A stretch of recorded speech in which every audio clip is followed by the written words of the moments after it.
the disappearance day of Prabhupada, the Bhaktisiddhanta Sarasvati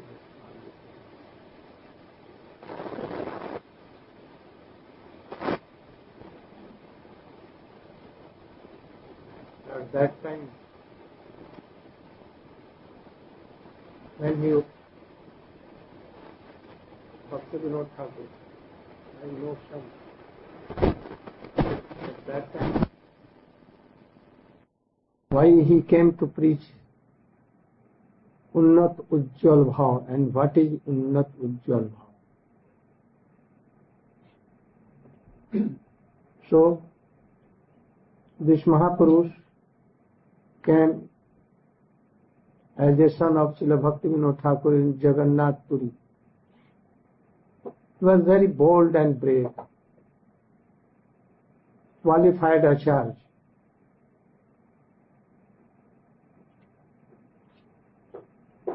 So, in a couple of years, he collected the cream of society, very young and energetic and qualified boys, and he made them brahmachari and sannyasi. He gave them renounce order to so many. All were very qualified. I see that no one renounce order sannyasi have fallen down among the disciples of Srila Prabhupada. No one. Only they can fall down who are very aggressive to Gurudev, disobeying him and making offenses. So only one was like this. But he was not sannyasi in the time of Prabhupada. Anyhow, is one of the branch. His hand was Swamiji, Srila Bhaktisiddhanta Swami Maharaj, who came to Western countries and preached his mission everywhere in the world. You know all these things. How he opened preaching centers, how he published, translated and published authentic books, how he sent his nation to England and here and there, and he inspired Srila Bhaktisiddhanta Swami Maharaj to preach in English and Western countries. So he came. I become wonder that when I saw that his preaching centers were in the midst of ocean, in mountains, in midst of forests, everywhere. Those who had never seen him, but there, Prabhupada. His kirtan mission and prasad distribution, book distribution, everywhere in the world, in every language. This is very miracle. Only a powerful, inspired from Krishna, like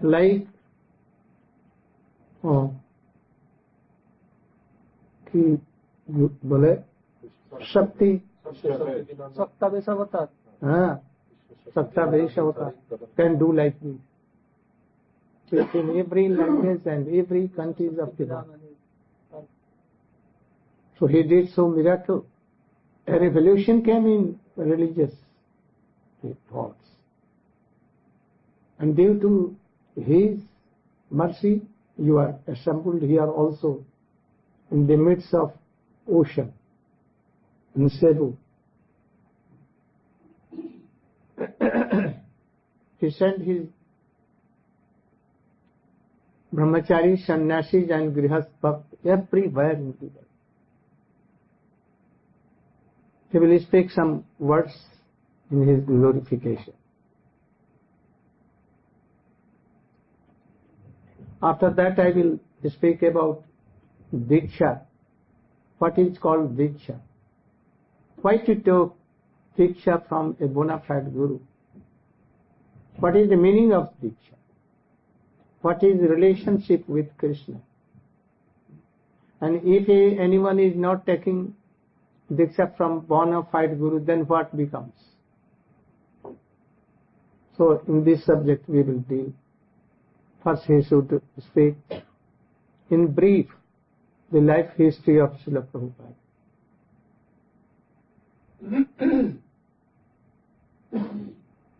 Om Jnana Bhasyanam Jagashavakaya Chakshudamilitam Yena Tasmai Sri Gurave Namaha.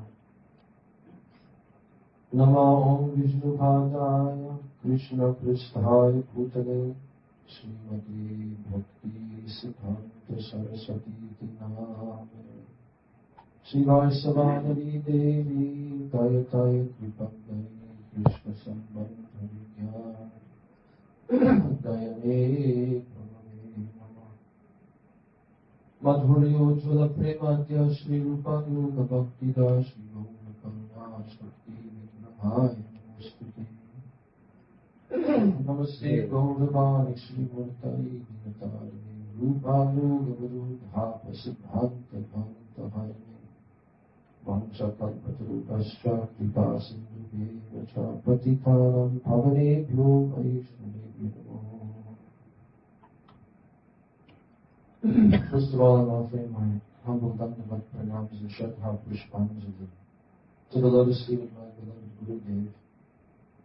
Nityadila Pravishya Om Vishnupada Srotara Sata Shri Srimad Basic Bhaktisiddhanta Swami Maharaj Prabhupada.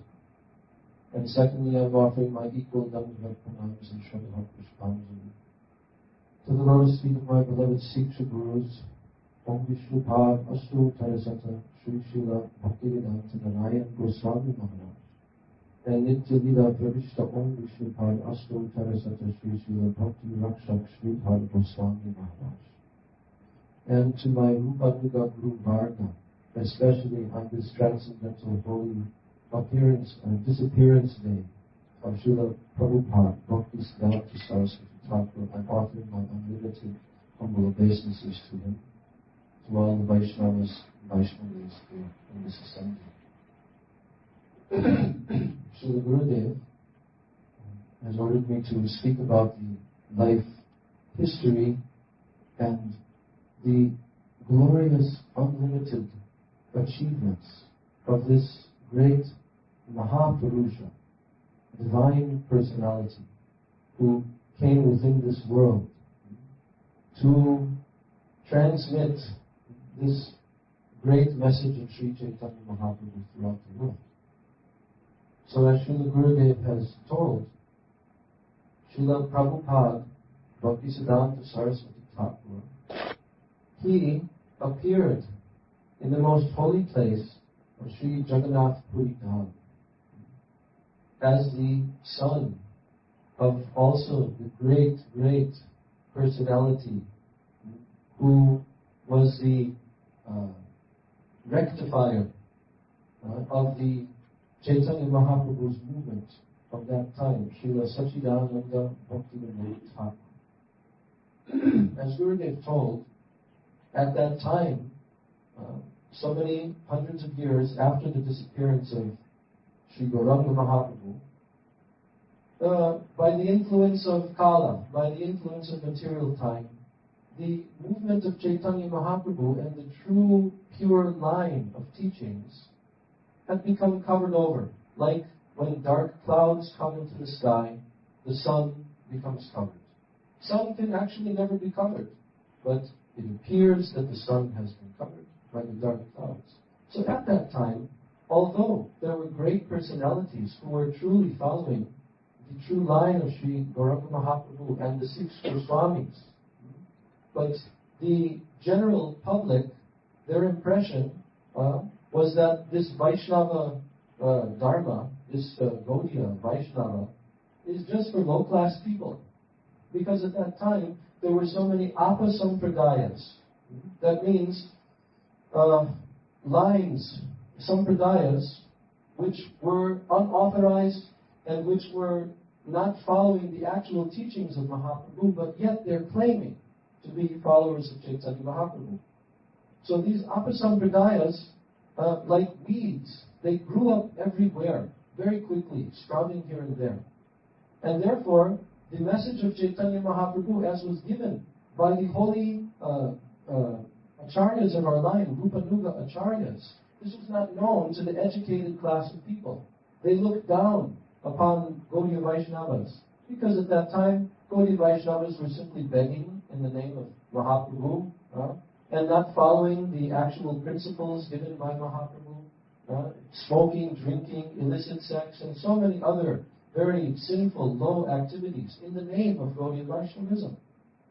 And they were doing kirtan, but very often they were doing kirtan for money, being paid, like Gurudev mentioned in India, when someone is taken, at the time when he leaves his body and he is taken on a palanquin, then there is some kirtan party that goes along with the dead body to be burned at the ghat. So very often they would hire these Vaishnavas and they would do kirtan, Hari Bol, Hari Bol. So like this, the impression in the educated minds of the upper class people of society was that this Lord Chaitanya's movement is just for uneducated and low people. So Srila Sachidananda Bhaktisiddhanta Thakur, he wrote so many very important shastras to bring to light the great teachings of the acharyas, the Rupanuga acharyas. And he made these available to the class of people in India at that time, especially in Bengal. He wrote in very beautiful, simple Bengali language, so it was very understandable to them. But he had a very powerful mission that he needed to rectify this reputation of Mahaprabhu's movement and to infuse within human society the real message of Mahaprabhu, to spread this far and wide. So at that time, he prayed very earnestly, just as Sri Advaita Acharya prayed earnestly that Krishna, you please come and descend. So Srila Bhaktivinoda Thakur also prayed to Lord Gauranga that he sends one of his own persons, his own Nitya Parishad, eternal associates, to come into this world, to give a very powerful injection. So, by the calling of Srila Bhaktivinoda Thakur, his prayer was answered. And Srila Bhaktisiddhanta Sarasvati Thakura appeared as his son in Sri Jagannath Puri Dham. And at that time, Srila Bhaktivinoda Thakur was a very prominent position. He was the chief magistrate in the law courts of Jagannath Puri. And he was also in charge of the Jagannath temple, the ancient Jagannath temple. All of the puja and deity worship was going on under his direction. So Srila Bhaktivinoda Thakur was very well known in society. And now he had the birth of his very beautiful new son. And he named him Bimala Prasad. Because Bimala Devi is the deity in the temple of Lord Jagannath, which represents Sri Lakshmi Devi. And all the offerings of Lord Jagannath are given to Bimala Devi. And Bimala Devi is ultimately a manifestation of Srimati Radharani. So the mercy, Bimala Prasad, the mercy of Bimala Devi, he named him like this, Bimala Prasad. So then this young baby, when he was very young, then the Jagannath Rath Yatra festival was taking place. And most of you know that in Jagannath Puri Dham, this is a very, very huge festival for thousands and thousands of years. But especially since the time of Chaitanya Mahaprabhu, this festival is observed with so much Hari Kirtan. So the procession was coming along the main road as it does every single year from the Jagannath Mandir going to the Gundicha Mandir. And at that time, Srila Bhaktivinoda Thakur's house was located just along this roadside, the birthplace where Srila Prabhupada appeared. And when the cart was coming, by the will of Lord Jagannath, the cart stopped. No one could move it. And it stopped just there in front of the house. At that time, Srila Bhaktivinoda Thakur instructed that his wife should bring the baby and place him on the cart, on Jagannath, at the lotus feet of Lord Jagannath. when he was brought, then immediately the garland on the body of Lord Jagannath fell on this beautiful baby. And everybody could understand, oh, here is a great Mahapurush personality.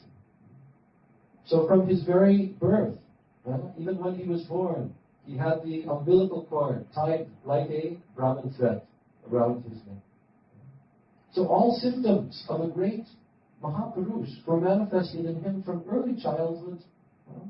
He had such brilliant intelligence that even in very young age, at the age of 5 years old, he had memorized entire Bhagavad Gita, and also he could give commentary on the shlokas of Bhagavad Gita. Even when he was a very tiny boy, he was so conscious of the worship of the Supreme Lord that once, just when he was 2-3 years old, and he was wandering into the room where they keep the bhog, like the fruits and the vegetables and such, which are offered to the Supreme Lord in their home. And he was, at that time, wandering in there, and he took one mango, and he began to eat. At that time, Srila Bhaktisiddhanta Sarasvati came, and he saw the young boy, and he told him, oh, this is not proper, you should not take mango. This is not a right expression. No, this is the way we heard. We heard this. Because ISKCON leaders have told you. No. Who? Never. Okay, how is It is wrong. When he was in Chaitanya Math, Mayapur, in his old age, was very fond of mango. So there was no season of mango. But he wished that I should take a mango and give to Thakurji and offer, and then I should take.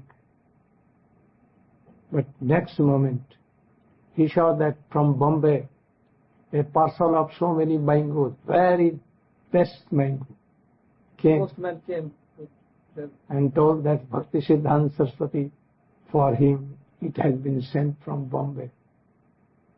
When he heard and took all the mangoes, he offered to Krishna. But he told that in life I will not take again mango. And he gave up for his whole life, for Krishna. This is the story. Go. But not so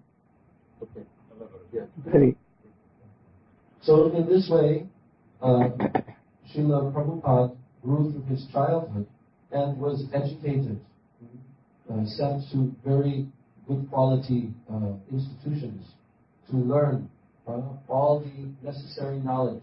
But really he was interested only in Sri Chaitanya Charitamrita, in Srimad Bhagavatam, and he would concentrate on these shastras.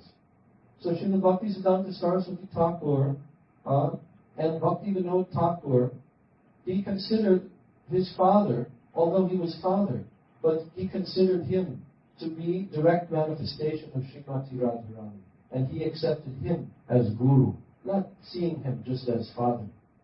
So Srila Bhaktisiddhanta Sarasvati, as he grew older, then it was time also for him to take Diksha, initiation. Srila Bhaktivinoda Thakur had given him Harinam in his early childhood.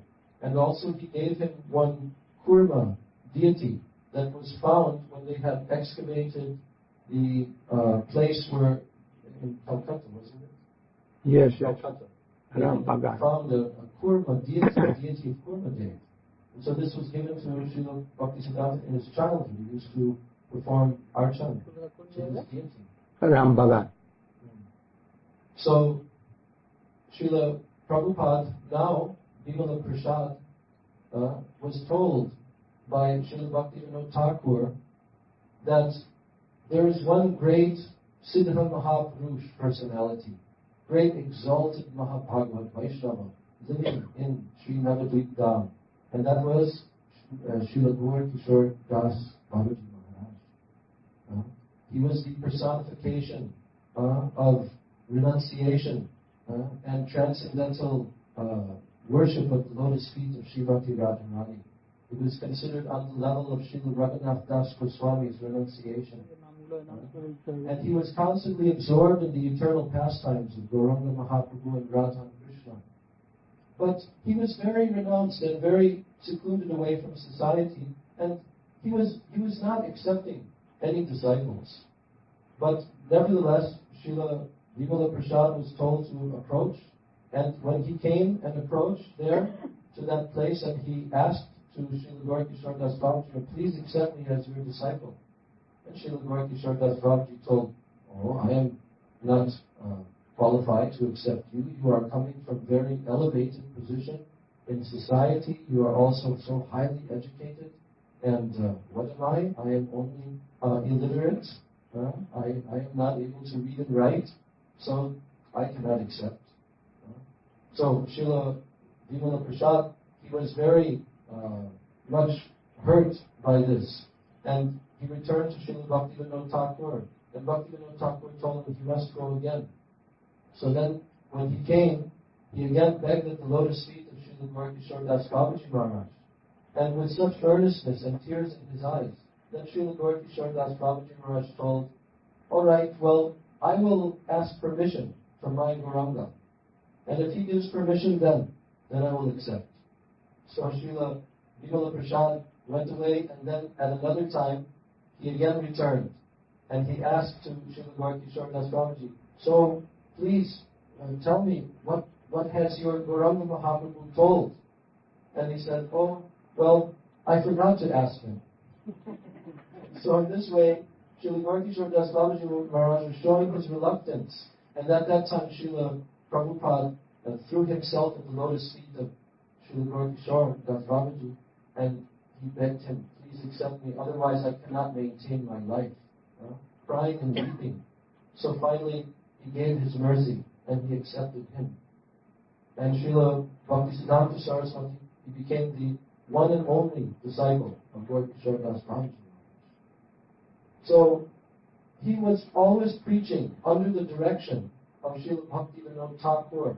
But in the old age, when Srila Bhaktivinoda Thakur became very old, and he was manifesting his pastime of retiring from the world, then he gave the entire mission of Chaitanya Mahaprabhu to Sri Vimala Prasad. Vimala Prasad also had been so highly educated. He was greatly learned in the science of astrology. He had been given the title Sarasvati, very high title in the societies of astrologers. So from the material education side, he was so highly advanced in knowledge. And from the spiritual side, he knew all Shastra and all Siddhanta. And one time, there was a meeting which took place because at that time, there was a dispute which had arisen in society between Brahmanas and Vaishnavas. Because at that time, there were many Smarta Brahmanas. Smarta means that they're following Smriti, just the rules and regulations. But they're not Vaishnava. There are many also impersonalists.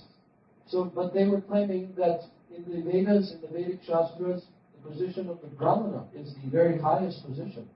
And the Vaishnavas were telling no. Actually, according to Shastra, the Vaishnava position is higher, and a Vaishnava is automatically a Brahmana. So Srila Bhaktivinoda Thakur had fallen ill at that time, and he could not go to this meeting, where very many great Mahabhagavats were there. So he sent his young son. At that time, Srila Bhaktisiddhanta Sarasvati was young. And this was his first appearance giving a lecture to such a large audience in the society at the time. So he came there, and he had prepared himself with a completely amazing, astonishing collection of quotations from all the different Shastras, and had written a very deep, extensive essay to prove that the Vaishnavas are the highest. So in this meeting, it's a very famous event, and Srila Bhaktisiddhanta came there, and they allowed him to speak. At first, the Brahmanas were sitting on one side, and the Vaishnavas were sitting on the other side. And Srila Bhaktisiddhanta Saraswati, he at first began to tell from Shastra how exalted are the position of Brahmanas. And all the Brahmanas hearing all these quotations from Shastra, oh, they were beaming and smiling and they were very pleased. And he went on like this for hours, explaining this. So finally, the meeting adjourned because it had become too late. And the next day he returned. And in the morning time, he began to discuss the position of the Vaishnavas. And the Vaishnavas' position, he began to glorify them for many, many hours. And then it became very clear to all in the society that were there in the assembly that he had thoroughly given the evidence from the Shastras, and unanimously everybody agreed that he had presented the final conclusion. So everybody was glorifying him, and Srila Bhaktisiddhanta Sarasvati became very well known from that time. So when Srila Bhaktisiddhanta Thakur was still on the planet, Srila Bhaktisiddhanta, he took a vow that he would chant 1 billion names. That means 1,000 million holy names of Krishna. And this would take approximately 10 years to complete, chanting 3 lakhs. That means 300,000. That 192 rounds per day. And he began to perform this vow of Harinam. And he performed this vow for so many years. In any condition, he was chanting and chanting. Even if it was raining, he was chanting. And he had one little hut. Even there was some hole in the rooftop. He was holding an umbrella and chanting his Harinam. So no matter what condition, he kept this vow. And he completed this vow. So in the completion of this vow, Sri Gauranga Mahaprabhu appeared to him, along with his associates in Panchatattva. And they told him that now you should begin your preaching. So Srila Bhaktisiddhanta Prabhupada, he began to start the Gaudiya Math. And at that time also, his Guru Maharaj, Srila Gaurkishore Das Babaji, had disappeared from the world. So Srila Bhaktisiddhanta began the preaching mission of Sri Gaudiya Math. And this Gaudiya Math, as Gurudev told, this was the true manifestation of Chaitanya Mahaprabhu's movement. There is so much to speak about this, also other speakers and Gurudev himself. So I'm ending my talk here on Srila Prabhupada Bhaktisiddhanta Sarasvati Thakura. Jai Jai Radha Ramana Hari Bol. Jai Jai Radha Ramana Hari Bol. Jai Jai